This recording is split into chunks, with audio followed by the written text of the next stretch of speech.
ਅੱਜ ਅਸੀਂ ਕਰਨ ਲੱਗੇ ਹਾਂ ਸਿੰਪਲ ਪ੍ਰੈਜ਼ੈਂਟ ਟੈਂਸ ਦੇ ਵਿੱਚ ਸਿੰਪਲ ਪ੍ਰੈਜ਼ੈਂਟ ਟੈਂਸ ਦੇ ਅੰਦਰ fourth case negative interrogative means ਨਾਵਾਚਕ ਪ੍ਰਸ਼ਨ। ਹੁਣ ਤੁਹਾਨੂੰ ਯਾਦ ਹੋਏਗਾ ਜਦੋਂ ਅਸੀਂ ਫਸਟ ਕੇਸ ਕੀਤਾ ਸੀ, ਫਸਟ ਕੇਸ ਸੀ ਹਾਂ ਵਾਚਕ ਸੈਂਟੈਂਸ ਅਫਰਮੇਟਿਵ। ਉਹਦਾ ਫਾਰਮੈਟ ਸੀਗਾ ਸਭ ਤੋਂ basic subject plus V1 plus object. ਲੇਕਿਨ ਜਦੋਂ ਅਸੀਂ ਨੈਗੇਟਿਵ ਬਣਾਇਆ ਸੀ ਅਸੀਂ ਕਿਹਾ ਸੀ ਸਬਜੈਕਟ ਪਲੱਸ ਇੱਥੇ ਡੂ ਨੋਟ ਲਗਾਤਾ ਸੀ, ਠੀਕ ਹੈ ਨਾ, subject plus do not plus V1 plus object.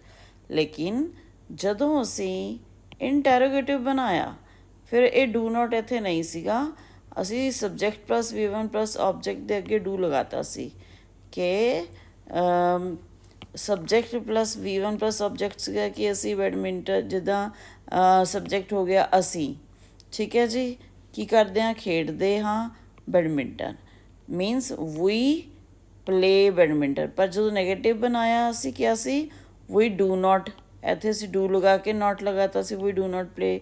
ਲੇਕਿਨ ਜਦੋਂ ਅਸੀਂ ਕੁਐਸਚਨ ਕੀਤਾ ਤਾਂ ਡੂ ਤੇ ਨਾਟ ਖਤਮ ਹੋ ਗਿਆ, ਅਸੀਂ ਉਹ ਡੂ ਫਰੰਟ 'ਚ ਲਗਾਤਾ ਸੀ, ਜਿਵੇਂ ਡੂ ਵੀ ਪਲੇ ਬੈਡਮਿੰਟਨ, ਤਾਂ ਉਹ ਕੁਐਸਚਨ ਹੋ ਗਿਆ ਸੀ। ਹੁਣ ਅਸੀਂ ਫੋਰਥ ਕੇਸ ਇਹ ਕਰ ਰਹੇ ਹਾਂ ਨੈਗੇਟਿਵ ਇੰਟੈਰੋਗੇਟਿਵ, ਕਿ ਅਸੀਂ ਨਾ ਵੀ ਕਰ ਰਹੇ ਹਾਂ ਲੇਕਿਨ ਨਾਵਾਚਕ ਪ੍ਰਸ਼ਨ ਕਰ ਰਹੇ ਹਾਂ। ਤਾਂ ਹੁਣ ਇਹ ਸਮਝਣ ਦੀ ਲੋੜ ਹੈ ਕਿਉਂਕਿ ਕੁਐਸਚਨ ਕਰ ਰਹੇ ਹਾਂ ਤਾਂ ਇਸ ਕਰਕੇ ਸਾਡਾ ਸਟਾਰਟਿੰਗ ਵਿੱਚ ਡੂ ਲਗਾਉਣਾ ਜ਼ਰੂਰੀ ਹੈ। ਸੋ ਫਾਰਮੈਟ ਕੀ ਹੈ ਜੀ, ਡੂ, ਅਤੇ ਕਿਸ ਤੋਂ ਪਹਿਲੇ ਲਗਾਉਣਾ, ਸਬਜੈਕਟ ਤੋਂ ਪਹਿਲੇ, ਕਿਉਂਕਿ ਹੁਣ ਇਹ ਨੈਗੇਟਿਵ ਵੀ ਹੈ ਇਸ ਕਰਕੇ ਸਬਜੈਕਟ ਤੋਂ ਬਾਅਦ ਪਰ ਵਰਬ ਤੋਂ ਪਹਿਲੇ, means in between subject and verb ਇੱਥੇ ਲੱਗੇਗਾ ਨਾਟ, ਅਤੇ ਵਰਬ ਕਿਹੜੀ, ਵਰਬ ਦੀ ਫਸਟ ਫਾਰਮ, ਤਾਂ ਸਬਜੈਕਟ ਨਾਟ V1, ਤਾਂ ਉਸ ਤੋਂ ਪਹਿਲੇ ਡੂ ਕੁਐਸਚਨ ਵਾਸਤੇ, do plus subject not V1 plus object.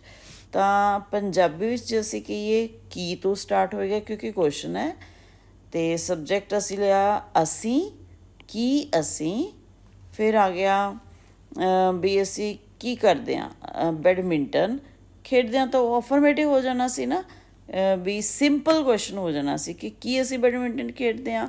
ਪਰ ਇਹ ਹੈ ਨੈਗੇਟਿਵ ਇੰਟੈਰੋਗੇਟਿਵ ਨਾਵਾਚਕ ਪ੍ਰਸ਼ਨ, ਤਾਂ ਕੀ ਅਸੀਂ ਬੈਡਮਿੰਟਨ ਨਹੀਂ ਖੇਡਦੇ ਹਾਂ।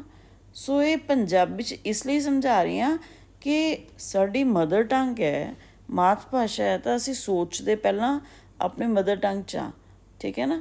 ਸੋ ਉਸ ਵੇਲੇ ਸਾਨੂੰ ਇਹ ਚੀਜ਼ ਸੌਖੀ ਲੱਗਣ ਲੱਗ ਜਾਏਗੀ ਜਦੋਂ ਅਸੀਂ ਇਸ ਚੀਜ਼ ਨੂੰ ਸਮਝ ਲਵਾਂਗੇ ਕਿ ਵੀ ਇੰਟੈਰੋਗੇਟਿਵ ਜਦੋਂ ਕੀ ਅਸੀਂ ਕੁਐਸਚਨ ਪੁੱਛ ਰਹੇ ਹਾਂ ਤਾਂ ਅਸੀਂ ਡੂ ਤੋਂ ਸਟਾਰਟ ਕਰਾਂਗੇ, ਠੀਕ ਹੈ। ਕਿਹੜੇ ਟੈਂਸ ਵਿੱਚ, ਸਿੰਪਲ ਪ੍ਰੈਜ਼ੈਂਟ ਟੈਂਸ 'ਚ, ਇਹ ਵੀ ਯਾਦ ਰੱਖਣਾ ਹੈ।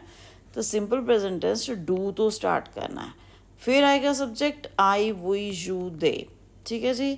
ਫਿਰ ਕਿਉਂਕਿ ਨੈਗੇਟਿਵ ਇੰਟੈਰੋਗੇਟਿਵ ਹੈ ਤਾਂ ਉਸ ਸਬਜੈਕਟ ਤੋਂ ਬਾਅਦ ਨਾਟ ਆ ਜਾਏਗਾ, ਅਤੇ ਫਿਰ ਉਸ ਤੋਂ ਬਾਅਦ ਨਾਲ ਦੀ ਨਾਲ ਆਏਗੀ V1, ਠੀਕ ਹੈ ਜੀ। ਇੱਥੇ V1 ਕੀ ਹੈ, ਪਲੇ, ਤਾਂ ਉਸ ਤੋਂ ਬਾਅਦ ਆ ਜਾਏਗਾ ਸਾਡਾ ਆਬਜੈਕਟ ਕੀ ਖੇਡ ਰਹੇ ਹਾਂ, ਬੈਡਮਿੰਟਨ। ਜੇ ਫੁੱਟਬਾਲ ਖੇਡਦੇ ਤਾਂ ਫਿਰ ਫੁੱਟਬਾਲ ਲਗਾ ਦਿੰਦੇ, ਠੀਕ ਹੈ ਜੀ, ਵਾਲੀਬਾਲ, ਕੁਛ ਵੀ, ਜੋ ਵੀ ਗੇਮ, ਟੇਬਲ ਟੈਨਿਸ, ਐਨੀਥਿੰਗ। ਸੋ ਹੁਣ ਅਸੀਂ ਇਹ ਵਾਪਸ ਮੈਂ ਫਾਰਮੈਟ ਦੁਬਾਰਾ ਬੋਲ ਰਹੀ ਹਾਂ, do plus subject plus not plus V1 plus object, ਠੀਕ ਹੈ ਜੀ, ਇਹ ਸਾਡਾ ਫਾਰਮੈਟ ਹੈ। ਤਾਂ ਹੁਣ ਆਪਾਂ ਵਾਪਸ ਆਈਏ, ਕੀ ਅਸੀਂ ਬੈਡਮਿੰਟਨ ਨਹੀਂ ਖੇਡਦੇ ਹਾਂ, do we not play badminton, do I not play badminton, do you not play badminton, do they not play badminton. ਸੋ ਇਸ ਤਰ੍ਹਾਂ ਨਾਵਾਚਕ ਲਈ ਅਸੀਂ ਵਰਬ ਤੋਂ ਪਹਿਲੇ ਪਲੇ ਲਗਾ ਦਿੱਤਾ, ਅਤੇ ਕੁਐਸਚਨ ਬਣਾਉਣ ਲਈ ਅਸੀਂ ਡੂ ਤੋਂ ਸਟਾਰਟ ਕੀਤਾ, ਅਤੇ ਡੂ ਦੇ ਇਮੀਡੀਏਟ ਬਾਅਦ ਅਸੀਂ ਆਪਣਾ ਸਬਜੈਕਟ ਰੱਖਿਆ। ਹੁਣ ਇੱਕ ਗੱਲ ਧਿਆਨ ਦੇਣ ਵਾਲੀ ਹੈ ਕਿ ਅਸੀਂ ਜਦੋਂ ਥਰਡ ਪਰਸਨ, ਹਮੇਸ਼ਾ ਸਿੰਪਲ ਪ੍ਰੈਜ਼ੈਂਟ ਟੈਂਸ ਦੇ ਵਿੱਚ ਤੁਸੀਂ ਦੇਖੋਗੇ ਆਲ ਦੀ 4 ਕੇਸਿਸ ਵਿੱਚ ਸਾਡਾ ਥਰਡ ਪਰਸਨ ਜਿਹੜਾ ਸਿੰਗੂਲਰ ਹੈ ਉਸ ਦਾ ਫਾਰਮੈਟ ਡਿਫਰੈਂਟ ਰਿਹਾ ਬਾਕੀਆਂ ਦੇ ਨਾਲੋਂ। ਅਤੇ ਇਹ ਥਰਡ ਪਰਸਨ ਸਿੰਗੂਲਰ ਹੈ ਕੌਣ, ਹੀ, ਸ਼ੀ, ਹਿਜ਼ ਸਿਸਟਰ, ਜਾਂ ਐਨੀ ਵਨ ਨੇਮ ਰਵੀ ਲਾਈਕ, ਠੀਕ ਹੈ। ਤਾਂ ਹੁਣ ਇਹਨਾਂ ਤੋਂ ਪਹਿਲੇ ਡੂ ਦੀ ਜਗ੍ਹਾ 'ਤੇ ਅਸੀਂ ਲਗਾਉਣਾ ਹੈ ਡਜ਼। ਸੋ ਇਹ ਗੱਲ ਯਾਦ ਰੱਖਣੀ ਹੈ, ਥਰਡ ਪਰਸਨ ਸਿੰਗੂਲਰ ਤੋਂ ਪਹਿਲੇ ਉਹਨੂੰ ਕੁਐਸਚਨ ਬਣਾਉਣ ਵਾਸਤੇ ਅਸੀਂ ਲਗਾਉਣਾ ਹੈ ਡਜ਼। ਆਈ ਵੋ ਯੂ ਦੇ ਤੋਂ ਪਹਿਲੇ ਡੂ ਲੱਗੇਗਾ, ਹੀ ਸ਼ੀ ਹਿਜ਼ ਸਿਸਟਰ ਰਵੀ ਤੋਂ ਪਹਿਲੇ ਡਜ਼ ਲੱਗੇਗਾ। ਅਤੇ ਫਿਰ ਉਸ ਤੋਂ ਬਾਅਦ V1 ਤੋਂ ਪਹਿਲਾਂ ਸਬਜੈਕਟ ਅਤੇ V1 ਦੇ ਵਿਚਕਾਰ, V1 means first farm of verb, ਉਹਦੇ ਵਿਚਕਾਰ ਨੋਟ ਲੱਗ ਜਾਏਗਾ ਉਸਨੂੰ ਨੈਗੇਟਿਵ ਬਣਾਉਣ ਲਈ। ਕੀ ਉਹ ਬੈਡਮਿੰਟਨ ਨਹੀਂ ਖੇਡਦਾ ਹੈ? Does he not play badminton? Does she not play badminton? Does his sister not play badminton?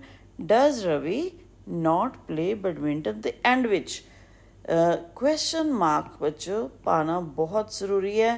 ਕਈ ਬੱਚੇ ਇਸ ਚੀਜ਼ ਦੀ ਬਹੁਤ ਅਣਗਹਿਲੀ ਕਰਦੇ ਆ। ਇਹ ਡਿਫਰੈਂਸ ਤੁਹਾਡਾ ਸ਼ੋ ਕਰਦਾ ਹੈ ਕੁਐਸਚਨ ਦੇ ਵਿੱਚ ਅਤੇ ਸਿੰਪਲ ਸੈਂਟੈਂਸ 'ਚ।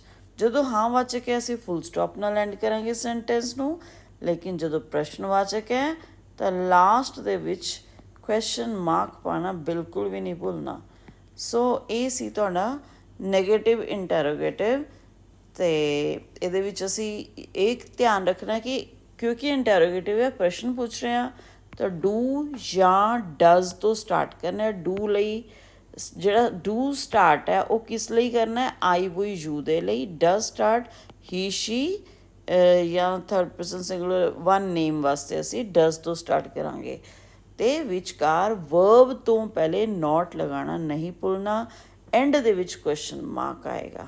ਸੋ ਉਮੀਦ ਹੈ ਤੁਹਾਨੂੰ ਨੈਗੇਟਿਵ ਇੰਟਰੋਗੇਟਿਵ ਬਹੁਤ ਅੱਛੀ ਤਰ੍ਹਾਂ ਸਿੰਪਲ ਪ੍ਰੈਜ਼ੈਂਟ ਟੈਂਸ ਦਾ ਇਹ ਫੋਰਥ ਕੇਸ ਸਮਝ ਆ ਗਿਆ।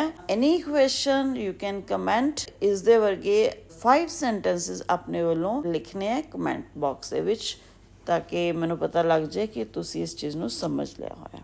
Okay, thank you. You can now download our app named Diamonds Academy from Google Play Store, and if you use iPhone, check the link in description. You can register yourself with your mobile number and then learn using the courses. You can either buy course or you can go through the free content. You can even do assignments or quiz related to English grammar and spoken English, and you can contact with us through chat in the app. Download our app now and enjoy.